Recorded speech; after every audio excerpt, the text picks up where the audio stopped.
পর্ব ৪ মুক্তি নাকি মৃত্যু। সৌম্যর দিন দিন অবস্থা খারাপ হতে লাগল। ঘরে একা থাকলেই অনুভব করত কেউ যেন তাকে দেখছে। রাতে তার দুঃস্বপ্ন আরও ভয়ঙ্কর হয়ে উঠল।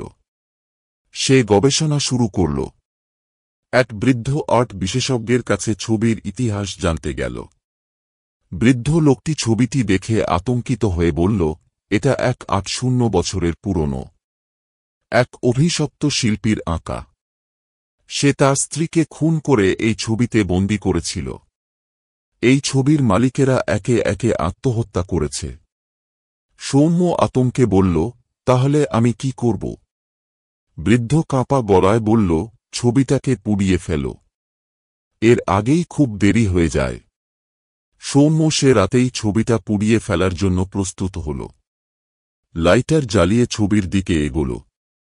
ঠিক তখনই ছবির ভেতর থেকে নারীর হাত বেরিয়ে এল। সৌম্য চিৎকার করে ওঠার আগেই সে হাত তার গলায় জড়িয়ে ধরল। তার নিঃশ্বাস বন্ধ হয়ে আসছে।